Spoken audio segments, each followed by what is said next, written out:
Hey guys, it's Muck, Bob. Um, he's doing it. I kind of really hurt my back, so I'm gonna be probably a lot slower and less animated than I normally am.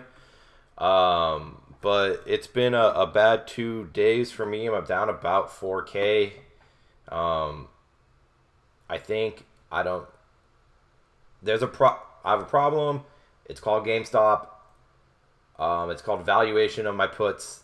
I don't actually know what the fucking true valuation is because I'm getting fucked in the aftermarket. Yes, like all last night I was up 2,000, like $2,500, because they pinged the mid market to like $6 for all of my puts, and then that threw off my P&L, and now I'm down like 2,500 because my puts are actively trading. So they do this to me every night. So I all I can look at is my yearly overall. We're up about 9K. Was multiple more than that. I don't know. Got killed in score. I think I sold was long score from 30. Yeah, 30 in the 30s, and I finally puked it out at 1996, and then naturally it's rallied back to 2111. I tried to buy in a little bit, but I didn't get filled, and then I just said fuck it, I'm out. Take $1,000 loss on that one and move on. Um, Qualcomm, I'm still in my butterflies in Qualcomm. I like it. Um, as you guys know, Tilray, I'm getting murdered in. Looking to maybe add. I have a ton of time decay in my Tilray positions, 196 days and 300 days. I think Tilray still rockets. I think it's the best pot stock there is. Other than Canopy, but Canopy's Canopy, and it doesn't really move the same way as Tilray. I added a Prudential Finance. I sold some puts in that, and I bought the 100 calls just for the rest of this month. A little bit down. Palantir Networks just getting murdered, but I have faith in that. My nearest position is 168 days out. If it drops below 20, I will be buying more call spreads on it. I think it's a $30-$40 stock. I like it. Wow. And I pay for time, so Wow. um, You don't. You are impervious to pain. that is What a not man. that is What a not man. that is not Wow. true. Yesterday I on the DraftKings rally, I sold some of my DraftKings, took some profit on that. Actually, probably looking to get back into DKNG on these rip downs. I'm a big proponent. I like I like doing the 65, 80 spread, um, which I actually might do now if I can get it for the price I want. But uh, I don't like buying things at prices I don't like. I mean, I think we all know that. I'm kind of a snob that way, but it is what it is. I also might be selling some DraftKings 40-45 puts. I haven't really decided yet. I might put that one on a little bit later, where I buy a vertical and then I sell a put spread to bring the cost of the vertical down. Guys, I'm only doing this because I honestly don't give a shit if I get stuck with DraftKings shares at 45. If you can't afford it, don't do some of the shit I do. I think DraftKings is probably the best out there right now on if you're talking about over the market sports book. I was in Vegas, can't use DraftKings in Vegas over last weekend, which sucked. But You can't. You can, even though you're a California resident. no, you can't use DraftKings Sportsbook in. You can't use DraftKings Sportsbook in California, and you can't use you. But I can play DFS in California. In Vegas, I can't sports bet or play DFS because they blocked it out because Sheldon Adelson and some other guys with the casinos didn't want DraftKings or FanDuel to be anywhere near them. Well, Sheldon's dead now, so Yeah, I know, but before he died, they hardcore lobbied and did that. But I think DraftKings is working out a thing with Caesars, or FanDuel might. So If that happens, where they take over the sports book, then I think we're good. Also, one of them, I don't know. I could be 100,000% wrong. I think one of them is trying to buy out William Morris, or if Caesar's buying William Hill. William Hill, William yeah, Hill. yeah. So, um, No, there's been plenty of talk of that. That's actually public information. yeah. So if one of them buys William Hill, I think it's over. I think DraftKings goes to $300 a share. $300. I mean, I know nothing of those old fashioned things that are called P&Ls and cash flows and anything like that. But yeah, I just don't know enough about the business. But let's just say this. Let's just talk about the market in general here. I mean, what you have seen for now almost 3 weeks straight is a jump off of the fangs and related companies that have lots of initials after the name. Yes. And a move into as somebody said, Bob companies. Like all the Cat. Philip Morris, Yeah. Dow Chemical. Those old companies that are going to be around and that pay dividends. I mean, I got in. I think I said this maybe in a prior thing that we had. I got into Philip Morris, I believe in either early November or late October. I got in at 40.46. It's now trading at 44.65. And you know what? The company hasn't changed. Yeah, were more people at home smoking during COVID? Yeah, probably. But that's not what's driving it. What's driving it is when I acquired it, it was paying out about an 8% dividend rate. So and with bonds going on, everybody's chasing yield. Yeah, and just to be honest, I am stuck in AMC, a big AMC position, which sucks. But you're long. I'm long. It's gonna be all right. But it also pays a 7.8% dividend. How does it pay? Out of what?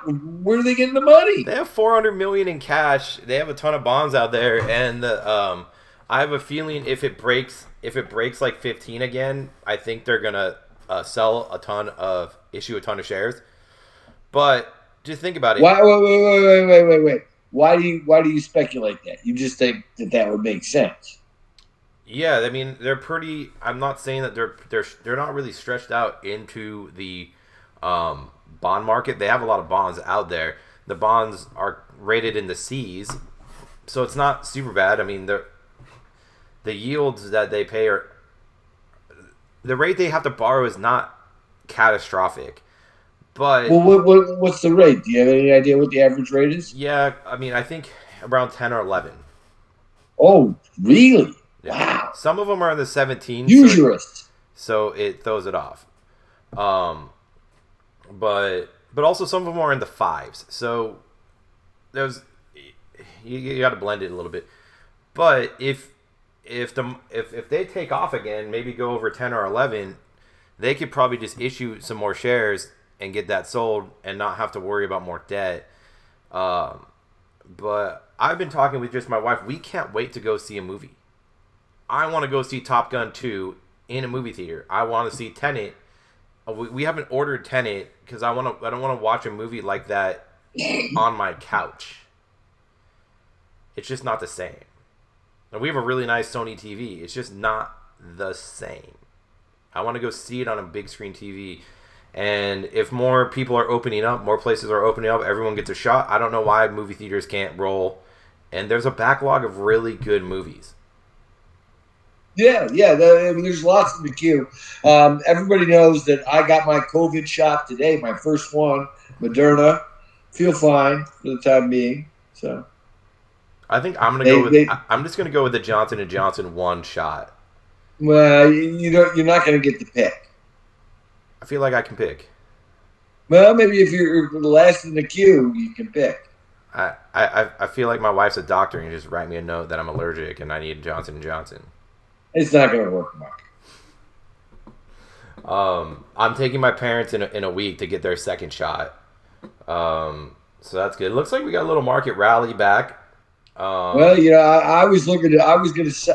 If I wasn't on this call, I would have sold it at just under 40, 440, and I'd have taken my 20 handles. I'm still long GE. I still think GE gets up to maybe $20 a share. Um, What do they do anymore? Like, what do they still have? What are their core businesses? turbines, turbines, Turbines. turbines. Yeah, yeah, Um, yeah, yeah. with air, I mean, They're gonna benefit from airline from Boeing. and green energy. They make the Right. turbines for the wind farm. They make the turbines for Yep. the solar stuff. Uh, That's good. That's a fair point.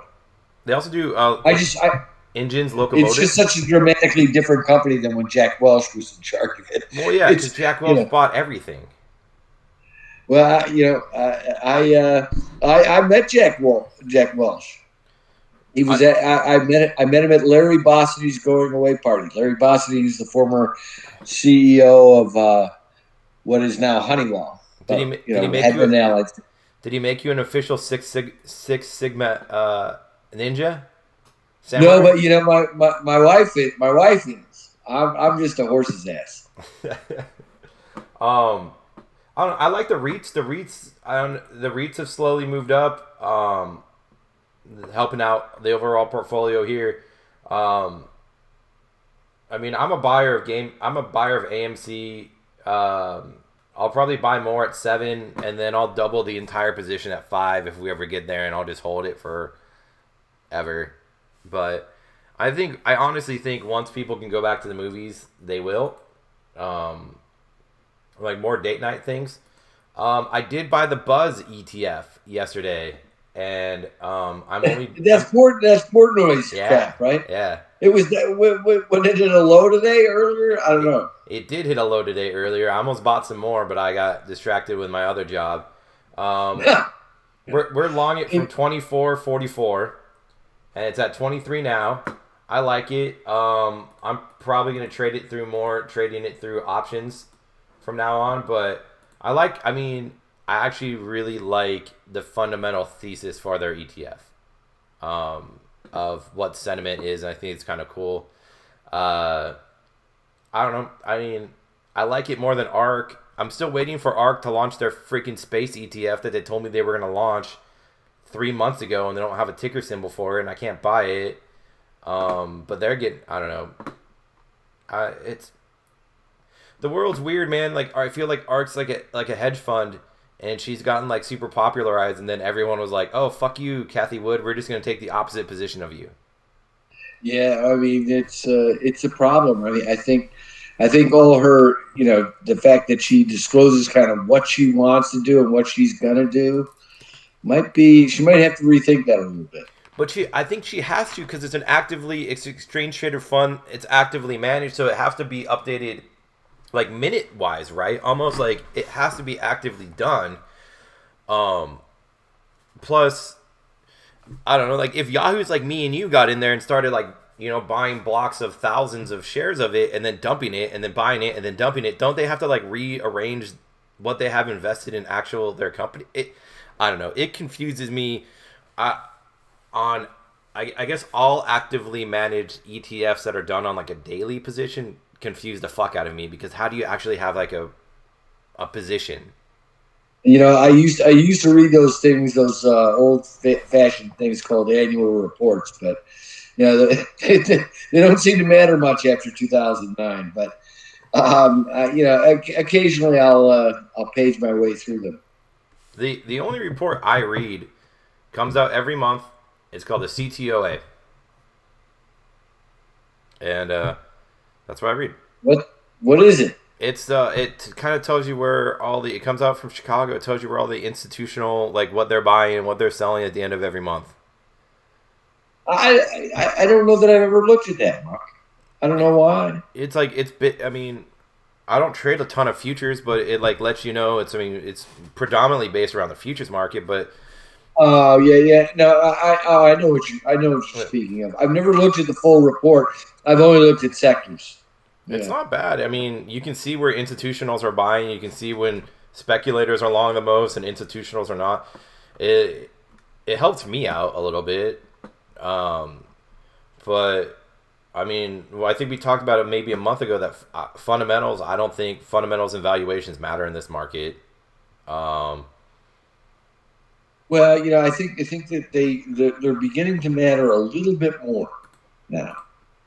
I think last year, if you're sitting here in May or June, there's no doubt it didn't matter at all. But I think that people are beginning to look at kind of what's under the hood. I mean, if getting back just quickly to the dividend stocks, I heard a stat today earlier that basically the dividends from the S&P are basically equal to yields on the bonds. You're basically running at like 1.5, 1.6. So it's unbelievable, but that's what'll happen. Everybody needs to chase yield. They need to find it one way or another. And I think we're at a turn here of some sorts. I don't know how long it's going to last, but I mean, where the hell is net or Amazon at? Amazon was well under 3,000. Right? I had held it for a while. Yeah, it's at 29.43. I mean, my God. yeah, down 34 today. Um, Tesla gave up 600. uh, Apple just getting beat like an old drum. that's the thing. We own a lot of Apple. If Apple gets to about 115, we're gonna start buying more. I don't give a shit. You don't give a shit. You don't No, give a shit. no. And if Fuck. Apple gets under 100, I'll permit bid it.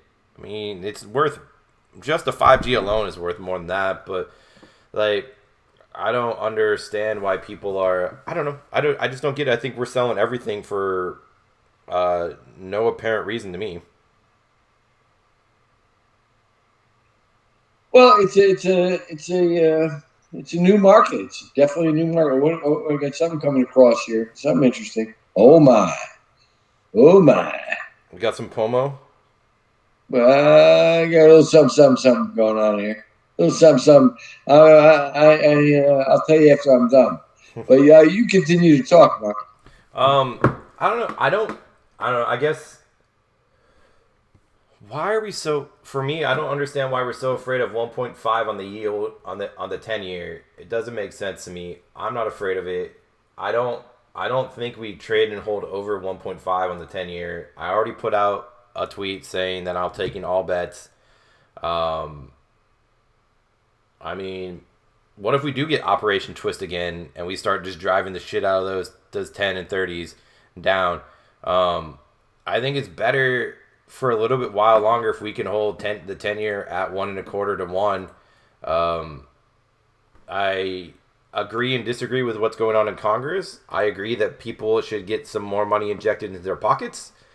I disagree that that bill should be 600 pages long. I mean, I'm kind of fine with just doing a massive cash injection into the people, all people, and then let's put the $10 trillion infrastructure bill on the thing, put that up, lock that down. We need infrastructure. Our roads and everything in every state are shit.